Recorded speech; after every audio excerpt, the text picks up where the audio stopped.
Bonjour à toutes et à tous, c'est Engie. On est le 28 juin 2056. Ça fait déjà 20 ans depuis l'effondrement de notre société.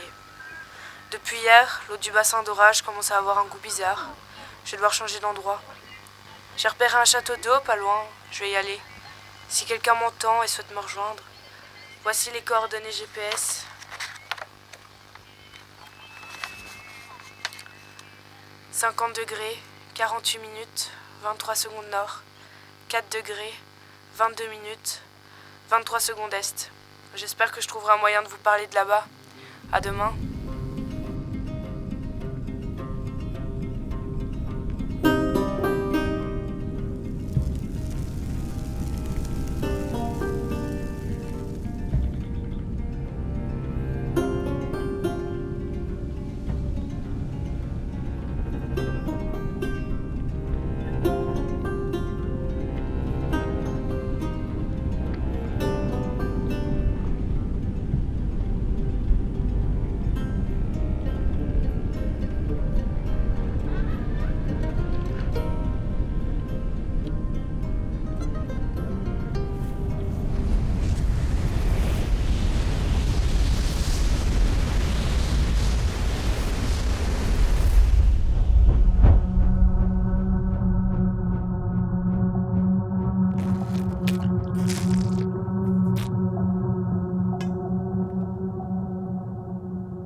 Alors, SOS Fin, c'est une organisation de coopération internationale qui a été créée en 1964. Et donc SOS Fin vient en appui pour objectif de lutter contre la faim et contre la précarité. Et donc SOS Fin vient en appui à des organisations paysannes dans les pays qu'on appelle dits du Sud, notamment en Afrique, en Amérique latine. Ce sont des pays où subsistent de graves problèmes de la faim et de pénurie alimentaire et aussi de problèmes de pauvreté. SOS Fin a, disons, deux missions principales. La première mission, c'est de venir en appui aux organisations paysannes à travers un soutien financier, technique et aussi organisationnel. Donc l'objectif, c'est de les appuyer pour qu'ils soient capables, ils et elles, soient capables de produire l'alimentation dont ils ont besoin. Donc on est vraiment dans une logique de partenariat, ça semble très important. On n'est pas dans une logique de remplacement. C'est assez important dans un contexte de décolonisation actuellement. La deuxième mission d'SOS Fin, c'est du coup de mobiliser, c'est à un niveau plus belge, c'est de mobiliser la population autour des enjeux liés au système alimentaire et aux enjeux agricoles. Alors l'aide alimentaire en Belgique, Et effectivement, ça peut être, de manière générale, dans d'autres pays développés, elle apporte une réponse très partielle au problème de l'insécurité alimentaire. Tout d'abord parce qu'il y a une institution qui est donneuse, donc par exemple en Belgique ça va être le CPS et autres, qui maintient une forme de dépendance vis-à-vis des usagers. Ensuite, on peut dire que l'aide alimentaire, elle résulte aussi de la surproduction de la grande distribution et de l'industrie agroalimentaire. Donc c'est cette surproduction-là qui alimente, qui remplit les rayons de l'aide alimentaire.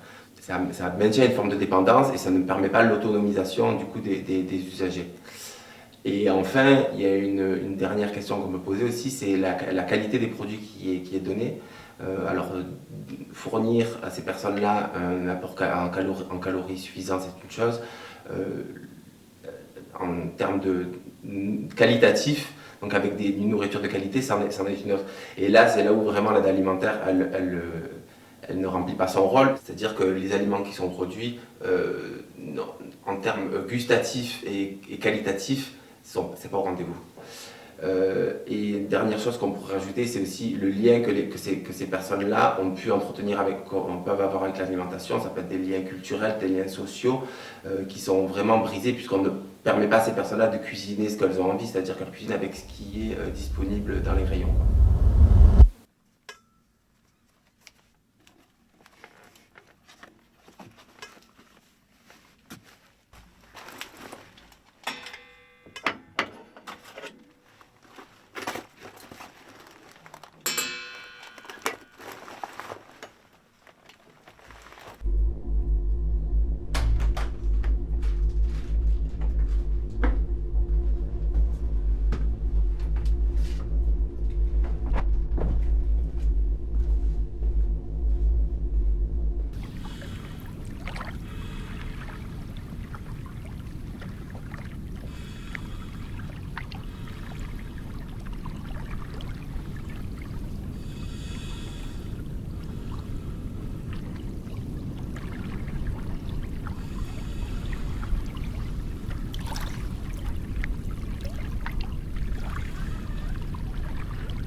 Yeah, you better.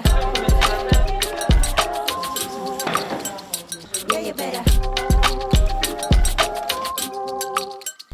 Yeah, you better. Yeah, you better. Alors, comme à la maison. Comme à la maison, c'est un restaurant participatif et solidaire qui est né de l'envie d'une initiative citoyenne en 2018 de créer un espace de rencontre où on crée du lien social entre les personnes, quel que soit leur statut social et leur statut culturel. C'est le premier restaurant participatif solidaire en Belgique. D'autres types de ce concept existent par exemple en France et au Portugal. C'est un restaurant participatif, ce qui veut dire que qui veut peut devenir chef d'un jour ou toujours. Notre but, c'est de créer du lien social, mais en essayant d'avoir une alimentation saine, accessible à tout le monde, avec des produits issus de produits de saison et issus aussi des maraîchers locaux. Notre repas est composé d'ingrédients issus de l'agriculture biologique d'un maraîcher bio de Landerzeel et aussi des invendus que nous récupérons au magasin bio de Barne, ici dans le quartier. On réutilise par exemple aussi toutes les épluchures des légumes qu'on utilise pour la cuisine, pour faire des bouillons. Par exemple, aujourd'hui, on a proposé un menu, une entrée de soupe Dans cette soupe, nous avons mis des poireaux qui restaient de la veille, tout frais. On a mis des petits restes du repas d'hier qu'on a pu remixer dans la soupe. On a mis des choux qu'on a récupérés aux invendus, qu'on a aussi mixés. Et en dernier, on a mis des épluchures de persil tubereux qui étaient en fait juste des épluchures qu'on aurait pu mettre en fait au compost. Mais on s'est dit, en fait, ça, on peut tout à fait l'utiliser. Donc, on a tout mixé, on a eu une bonne soupe. Oui, en fait, on lutte contre le gaspillage alimentaire.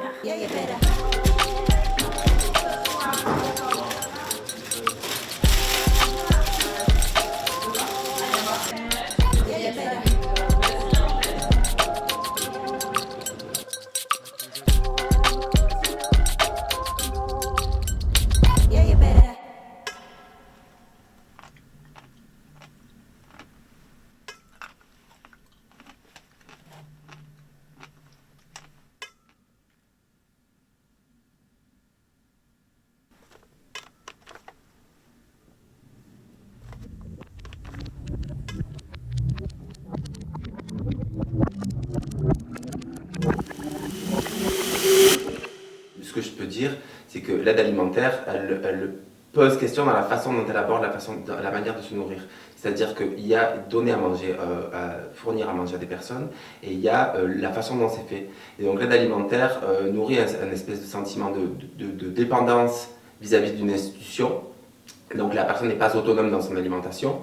Et il y a une forme de honte aussi à devoir dépendre d'une institution, à être labellisé en tant que personne précaire. Et ça pose immensément question.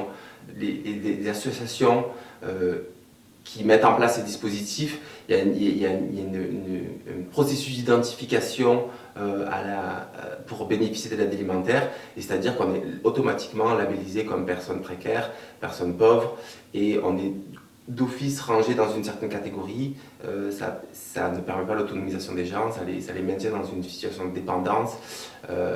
Donc là, sur le fournir l'alimentation, oui, mais pas de cette façon-là, quoi. Alors dans le secteur de l'aide alimentaire, il y a toute une série d'initiatives qui émergent et qui se veulent plus participatives, qui ne rentrent pas, disons, dans le cadre réglementaire fixé par l'aide alimentaire. Donc par exemple, si on pense à Cuisine de quartier, déjà de prime abord, il n'y a pas d'identification à devoir être considéré comme précaire ou non, c'est-à-dire que c'est ouvert à tout type de public. L'avantage de ces sortes d'initiatives, c'est qu'elles permettent de recréer du lien autour de l'alimentation, ce qui a été complètement perdu avec l'aide alimentaire.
Les cuisines de quartier, c'est un projet qui travaille sur la question de la démocratie alimentaire.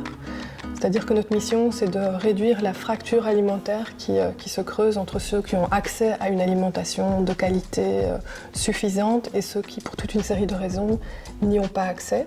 En fait, on soutient le développement de groupes de cuisine de quartier. Une cuisine de quartier, c'est un groupe de personnes, en général entre 3 et 6 personnes, qui se retrouvent régulièrement pour cuisiner ensemble des plats pour le quotidien. Ils choisissent eux-mêmes leurs recettes, leur mode d'approvisionnement, leur fréquence de rencontres. Et nous, ce qu'on fait, c'est qu'on met à leur disposition tout ce qui peut leur faciliter la vie. Et qu'on cuisine ensemble pour amener des plats à la maison, dans l'idée que ça profite aussi à l'ensemble du ménage et à l'entourage. C'est pas du tout un atelier, par exemple, c'est vraiment un moment de fabrication collective. Et on parlait tout à l'heure de la question de l'accès à une alimentation durable et de qualité. Bien sûr qu'il y a derrière ça aussi l'objectif de réduire d'autres formes d'inégalités, notamment les inégalités entre producteurs-consommateurs et toutes les inégalités produites par le système agroalimentaire actuel. Mais ça vient très progressivement.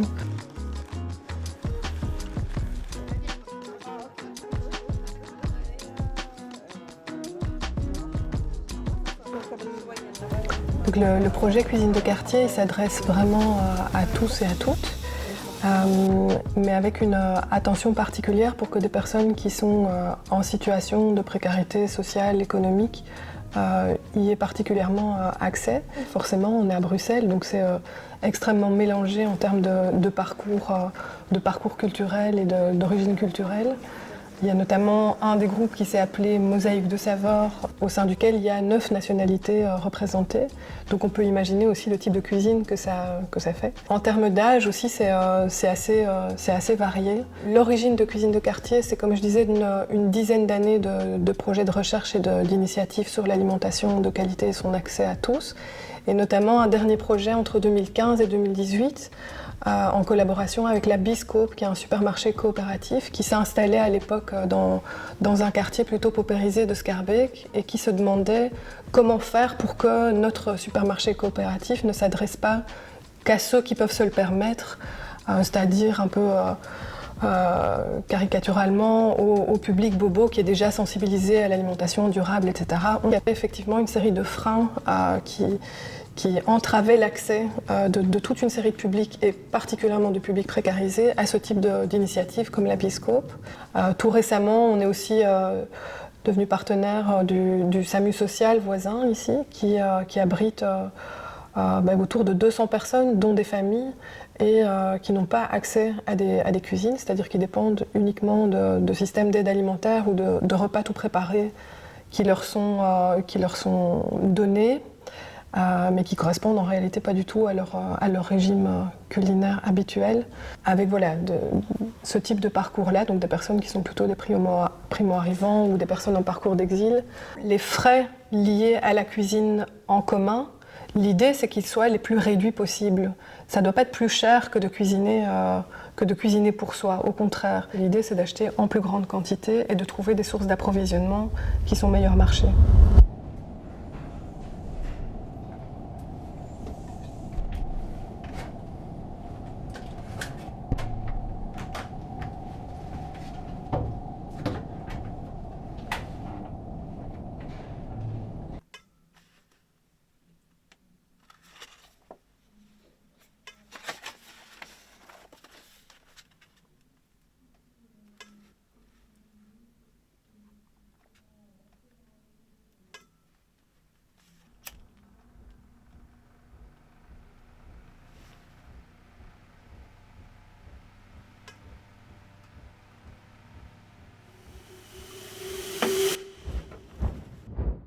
Comme à la maison, elle veut surtout, en créant ce lien social, donner l'opportunité à des personnes qui sont en isolement, au chômage, juste des personnes qui ont envie de rencontrer des personnes, de brasser différentes cultures en même temps qu'on brasse différents publics. À travers notre action, on crée du lien en fait avec toute une série d'acteurs. Par exemple, comme à la maison, met à la disposition des groupes sa cuisine.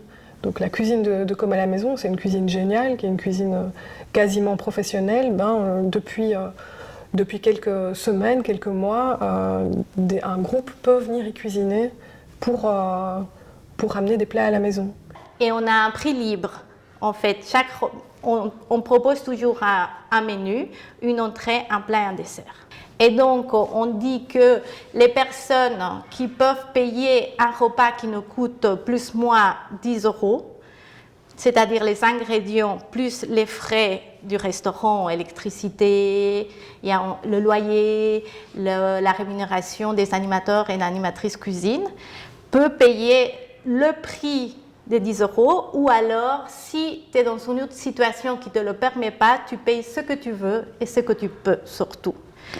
au-delà de simplement se nourrir, c'est vraiment un lien qui existe entre des populations, un patrimoine qui se transmet au sein des familles en termes de recettes qu'on va pouvoir cuisiner, de savoir-faire qui se transmettent. Et ça, c'est extrêmement important de retisser ce lien.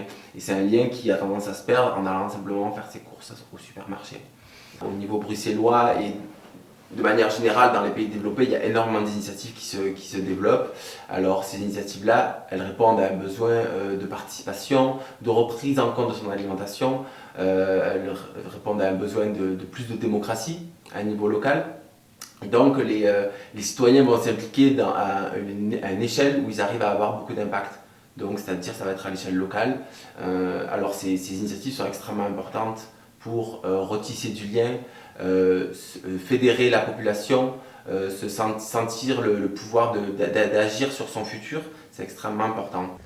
Ce qu'on vise, c'est un fonctionnement autonome des groupes, c'est-à-dire que nous, on est vraiment là en soutien, en support, mais le groupe va se choisir lui-même ses propres modes de fonctionnement, ses propres recettes, ses fréquences, et donc va effectivement autoporter son projet. Donc la dimension citoyenne, c'est vraiment une dimension qui est une condition d'existence de cuisine de quartier. Alors, nos projets futurs, c'est de continuer à que d'autres publics, d'autres communes viennent chez nous, à que d'autres personnes du quartier, parce qu'il y a plein d'autres gens du quartier qui ne connaissent pas, et on espère surtout pouvoir avoir des tablés intergénérationnels où il y a des personnes âgées, des seniors, des jeunes, des moins jeunes, des enfants, et pouvoir aussi amener nos voisins et voisines Surtout, on espère que beaucoup de gens vont s'intéresser à ce genre de concepts et vont vouloir faire d'autres comme à la maison partout dans les quartiers à Bruxelles. Ça serait super. Donc oui, on a bien l'intention, avec ce projet cuisine de quartier, de s'attaquer à la précarité alimentaire, que ce soit de manière très très concrète à travers les moments de cuisine collective, mais aussi de manière plus générale à travers des prises de parole politiques, ou en tout cas en prenant part au débat sur le fonctionnement alimentaire en Belgique. Effectivement, on sait qu'il y a 800 millions de personnes à peu près aujourd'hui qui souffrent de la faim dans le monde, et 80% d'entre eux sont des agriculteurs ou des agricultrices. Cela pose réellement question comment des personnes qui en même temps produisent de l'alimentation peuvent souffrir d'insécurité alimentaire. C'est ce qu'on appelle un peu le paradoxe de la faim. Notre travail consiste à mobiliser la population et les politiques autour des enjeux de questions de sécurité alimentaire et des enjeux agricoles, de manière plus générale. Sur la mobilisation du corps politique, on fait ce qu'on appelle un travail de plaidoyer, c'est-à-dire qu'on va servir de relais entre la voix de nos partenaires du Sud et les problématiques qu'ils rencontrent dans les pays du Sud pour faire les relais auprès du monde politique. Aujourd'hui encore, dans une société comme la nôtre, qui est une société de la profusion alimentaire, qui a encore tant de gens qui souffrent de la faim, ça nous semble complètement hallucinant. Et le mouvement des cuisines de quartier, c'est aussi pour nous un acteur qui progressivement, peut-être, pourra avoir une visibilité dans l'espace politique et public belge. Et ça, c'est quelque chose à quoi on tient beaucoup, parce que, comme je le disais, il n'est pas question avec les cuisines de quartier, trouver une forme de sparadrap supplémentaire à la question de la faim. C'est bien aussi, via les cuisines de quartier, petit à petit, induire des changements dans un système qui est profondément inégalitaire. Et voilà.